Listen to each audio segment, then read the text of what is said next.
मुसलमानों के पहचान को नेपाल से मिटाने का कोशिश किया है। नेपाल देशमा भइराखेको गतिविधिको बारेमा हामी चाहिँ कुराकानी गर्न गइराखेका छौँ। हमारे आने वाली नस्ल को कोई रास्ता, कोई दिशा मिल जाए। नेपाल में मुस्लिम का अवस्था जो है ना, दलित से भी नीचे है। और लेकिन सरकार कभी भी गंभीर नहीं रहा मुसलमानों के किसी भी मुद्दा के। न हिंदू बुरे हैं न मुसलमान बुरा है, न हिंदू बुरे हैं न मुसलमान बुरा है।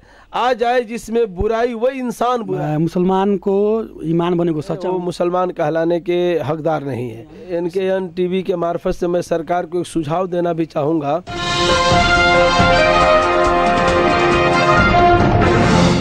दर्शकबिन नमस्ते, तपाईँ अहिले हेर्दै हुनुहुन्छ NKN नेपाल टेलिभिजन सञ्चालन गर्ने तर्फ लागिराखेका छौँ।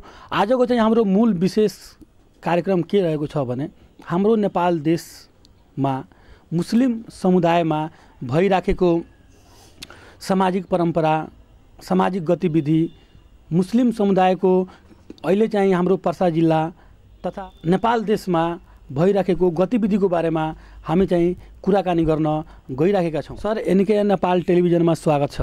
धन्यवाद सर। आफ्नो परिचय एकपल्ट हाम्रो नेपाल जनतालाई पूर्ण रूपमा आफ्नो परिचय दिनु त। मेरा नाम मौलाना नूरुल हुदा, समाजवादी मुस्लिम संघ नेपाल का केंद्रीय। सर, हाम्रो देशमा चाहिँ मुस्लिम समुदायको अवस्था के रहेको छ? अभी के परिप्रेक्ष्य में या पहले से भी देखा जाए तो नेपाल में मुस्लिम का अवस्था जो है ना, दलित से भी नीचे है। और मुस्लिम का अवस्था हर क्षेत्र में, चाहे अनुमोनिक क्षेत्र हो या शिक्षा के क्षेत्र में हो या सरकार के निकाय में हो या कर्मचारी में हो, निज़ामती सेवा में हो या समावेशिता के इसमें हो, अभी तक नेपाल में मुस्लिम का अवस्था सबसे बिछड़ा हुआ अवस्था है, सबसे दयनीय अवस्था है। और किसी सरकार ने भी मुसलमानों के बारे में अभी तक के कोई ठोस कदम नहीं उठाया। हालांकि मुस्लिम आंदोलन भी हुआ, मधेश आंदोलन भी हुआ, उसके बावजूद भी अभी तक के देखा जाए तो मुस्लिमों का अवस्था बड़ा नाजुक है हमारे मुल्क में। और मुझे बड़ी ही शर्म के साथ कहना पड़ता है कि हालांकि मुस्लिम हर पार्टी से बिलोंग करते हैं, हर पार्टी में लगे हुए हैं, इसी नाते लगे हुए हैं कि हमारी समुदाय का भी उत्थान होगा, हमारे समुदाय का भी तरक्की होगा। पार्टी में से लेकर और संविधान सभा तक, पार्टी से लेकर अब तो प्रदेश से लेकर और केंद्रीय सरकार तक में समावेशी के लिए मुस्लिम इसलिए लगे हुए हैं कि हमारे आने वाली नस्ल को कोई रास्ता, कोई दिशा मिल जाए। और सरकार मुसलमानों को भी उस नज़रिया से देखे जिस नज़रिए से और समुदाय को देखता है। और सबका पहुँच राजनीतिक में हो या और विषय में हो, जिस तरह से और लोगों का पहुँच है, इस समुदाय का भी पहुँच हर जगह समावेशी के हिसाब से जनसंख्या के आधार पर इस सरकार को करना चाहिए। लेकिन सरकार कभी भी गंभीर नहीं रहा मुसलमानों के किसी भी मुद्दा पर। केंद्र सरकार ने इससे पहले तो जो माओवादी का सरकार था या उससे पहले भी जो मधेश जन विद्रोह हुआ तो ईद बकरीद की छुट्टी भी नेपाल सरकार ने मुसलमानों को दिया, मोहम्मद डे का छुट्टी भी दिया।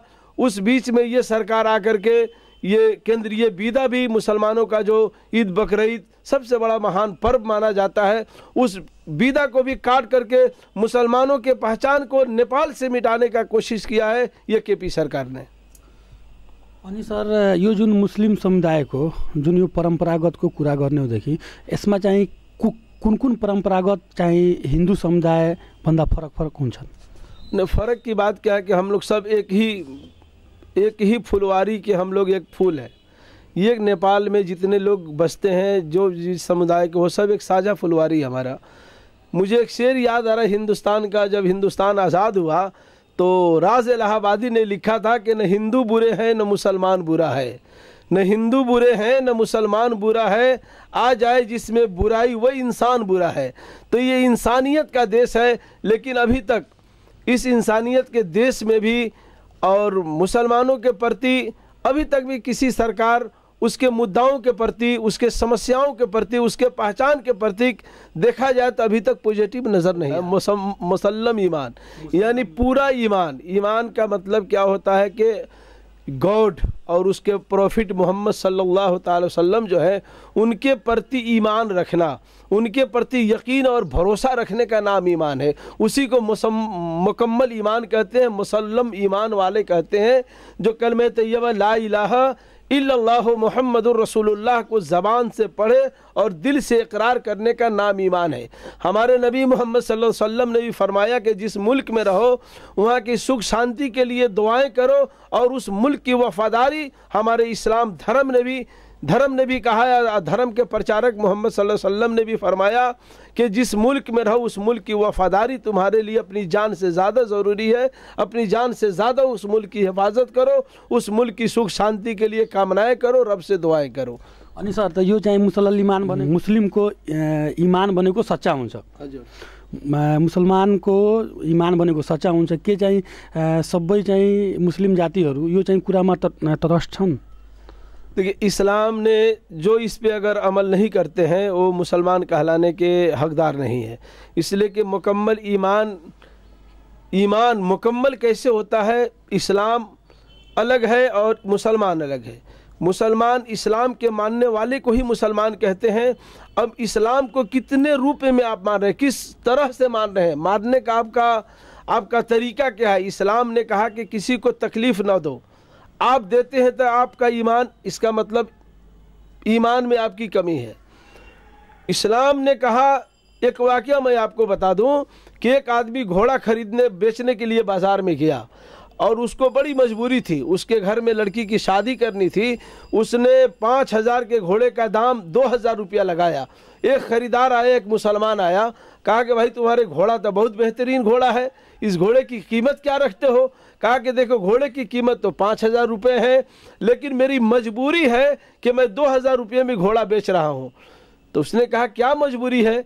तो कहा कि मेरे घर में लड़की की शादी करनी है और मेरे पास पैसे नहीं है, इस घोड़े के अलावा मेरे पास कोई पूंजी नहीं है।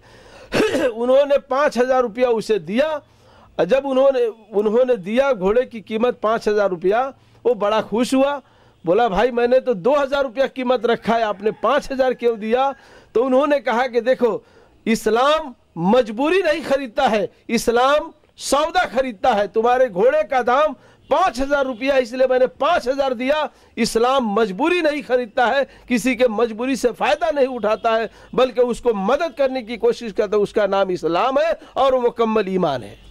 अनि सर, म चाहिँ अब एउटा अर्को कुरा जोड्न के चाहिरहेको छु, जसरी कि अब मुस्लिम धर्ममा ब्याज खानु भनेको गुनाह हो, त्यसको बारेमा तपाईँ के भन्न चाहनुहुन्छ? यो चाहिँ ब्याज खानु भनेको ठिक कुरा हो कि होइन? इस्लाम धर्म के हिसाब से जब आप बात करते हैं तो इस्लाम धर्म एक बहुत बड़ी पाबंदी लगाया है कि ब्याज देना भी हराम और लेना भी हराम है। ब्याज देने वाला भी गुनहगार है और लेने वाला भी गुनहगार। लेकिन मजबूरियां क्या हैं, अब इसके तफसील में जाया जाएगा तो बहुत सारी इसके ज़िम्न में बहुत सारी बातें आएंगी। लेकिन मोटा मोटी आप ये समझ लीजिए कि किसी के मजबूरी से अगर ब्याज लेते हैं तो ब्याज लेना हमारे धर्म के हिसाब से जायज़ नहीं है। अनि सर, म सरसँग एउटा अर्को कुरा पनि के गर्न चाहिरहेको छु, अलिकति अब अन्तर्राष्ट्रिय कुरा म चाहिँ गर्न गइरहेको छु। जसरी कि अब इन्डियाको मुख्यमन्त्री श्री आदित्यनाथ जोगीज्यू मुस्लिम समुदाय र मुस्लिम जनतामाथि उहाँको चाहिँ कुरा एकदम एग्रेसिभ हुन्छ, एकदम विद्रोह तरिकाको हुन्छ। त्यसमा चाहिँ हाम्रो नेपाली जनतालाई तपाईँ के विश्वास पार्नुहुन्छ कि आदित्यनाथ जोगीले गरेको काम सही हो कि गलती हो?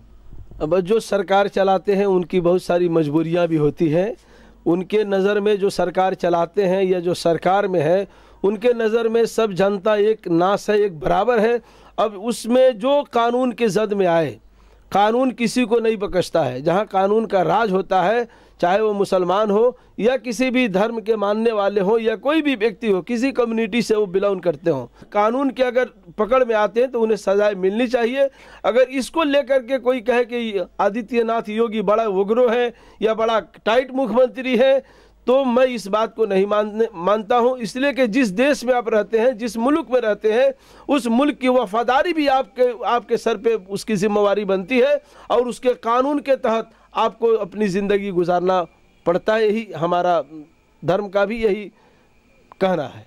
NKN TV के मार्फत से मैं सरकार को एक सुझाव देना भी चाहूँगा कि जिस तरह सबों का कोटा जो निर्धारित किया है केंद्र सरकार ने, मैं केंद्र सरकार से गुजारिश करूंगा इस समुदाय के लिए भी सीट का निरीक्षण होना ज़रूरी है, इसलिए कि इस समुदाय भी इस देश में कमती में 40-50 लाख के हाराहारी में बसते हैं और इनका भी हक बनता है इस सरकार से, और इस सरकार को हर तरह से टैक्स भी देते हैं और उसके टैक्स के ज़िम्न में अपनी ज़िंदगी इस नेपाल सरकार के कानून के मातहत अपनी ज़िंदगी गुजारते हैं। तो इस सरकार को भी इनके बारे में सोचना चाहिए और इनका भी कोटा निरीक्षण करना चाहिए। जैसा कि प्रदेश सरकार ने 2 नंबर प्रदेश में हम लोग बैठते हैं, 2 नंबर प्रदेश सरकार ने दलित सशक्तिकरण बनाया, दलितों का अधिकार, महिलाओं का अधिकार, मुस्लिमों का अधिकार भी अभी जो प्रदेश सरकार की तरफ से जो आ रहा है कि जितना जो समुदाय का जो जनसंख्या है, जनसंख्या के आधार पर जो भी निजामती जो सेवा बनेगा या जो भी ये कानून बन रहा है उसमें उनके जनसंख्या के आधार पर उनका सीट निरीक्षण किया जाएगा। इसलिए मैं इस सरकार को 2 नंबर प्रदेश सरकार को धन्यवाद देना चाहूँगा कि कम से कम सरकार ने मुसलमानों के प्रति सोचा, या जो समुदाय अल्पसंख्यक में है या जो समुदाय का पहुँच वहाँ तक नहीं, उस पहुँच के बारे में प्रदेश नंबर 2 ने के सरकार ने जो सोचा है वाकई काबिल मुबारकबाद है ये सरकार और धन्यवाद के पात्र है ये सरकार के गिरे हुए लोगों को उठाने का सोच रखा है और सबका समावेशी करके एक साझा सरकार और एक साझा कानून सबों के लिए बनाने की कोशिश करें। मैं उन्हें धन्यवाद देना चाहता हूँ। अनि सर अन्तमा चाहिँ सर अब हाम्रो राजनीतिक नेपालमा जुन चलखेल भइराखेको छ, जुन अहिले चाहिँ प्रचण्डज्यू, माधव कुमार नेपाल, ओलीज्यूको यो जुन उहाँहरूले खेलिराख्नु भएछ खेल, यो खेलमा चाहिँ तपाईँ अन्तमा के भन्न चाहनुहुन्छ? मैं एक बात कहना चाहूँगा, फिर मुझे एक शेर याद आ रहा है कि दिल के फफोले जल उठे सीने के दाग से, दिल के फफोले जल उठे सीने के दाग से, इस घर को आग लग गई घर के चिराग से। तो ये केपी ओली जी या प्रचंड जी या माधव कुमार नेपाल जी या वामदेव गौतम जी, ये सारे लोग एक ही पार्टी के लोग हैं और अपनी पार्टी के अंदर के झगड़ा को इस देश का इतना बड़ा मुद्दा बना दिया कि इतना बड़ा मुद्दा बना दिया कि देश को भी बहुत बड़ा नुकसान पहुंच रहा है और इनकी पार्टी को भी नुकसान पहुंच रहा है। मैं तो ऊपर वाला से दुआ करूंगा, रब से दुआ करूंगा कि ऊपर वाला अल्लाह ताला इन्हें सही समझ अता फरमाए ताकि मुल्क के बारे में सोचे ये लोग। पार्टी और व्यक्ति के बारे से ऊपर उठ करके मुल्क के बारे में अगर सोचा जाए तो ये नेपाल एक सोने का चिड़िया है। इतना बेहतरीन मुल्क हमको नहीं लगता है कि इस एशिया में होगा। इसलिए अगर इसको बढ़िया से अगर सोचा जाए तो इतना प्रैक्टिकल, इतना ये अच्छा देश है कि बाहर से घूमने वाले लोग आकर के इस देश में एंजॉय करेंगे। इस देश के बारे में राज्य नेता अगर सोच ले तो हमारा देश एक सोने का खूबसूरत चिड़िया बन करके इस विश्व में उभरेगा। और मैं इन केपी ओली जी को भी मैं सुझाव के तौर पे कहना चाहूँगा आपके टीवी के माध्यम से कि घर के झगड़ा को छोड़ करके और देश बनाने में समय लगाए होते तो आज उनकी पार्टी तितिर बितिर नहीं हुई होती और देश से लेकर विदेश तक इनका जगहसाई नहीं हुआ होता। ल सर, तपाईँ आफ्नो अमूल्य समय दिनुभयो, त्यसको लागि म दिलबाट धेरै धेरै धन्यवाद भन्न चाहन्छु। ल धन्यवाद। दर्शकबिन, तपाईँहरू हेर्नुभयो कि हामी चाहिँ आज वीरगञ्जमा मुस्लिम समुदायको बारेमा, वीरगञ्ज हाम्रा नेपाल देश तथा इन्डियाका बारेमा पनि हामी चर्चा परिचर्चा गरेका छौँ। यस्तै कार्यक्रमहरू चाहिँ हामी लिएर चाहिँ फेरि हामी आउनेवाला नै छौँ। कार्यक्रम जनताको चासो, म सञ्चारकर्मी आदित्य मिश्रा, कैमरा पर्सन साहिल देवानको साथ। हस् दर्शकबिन, नमस्ते।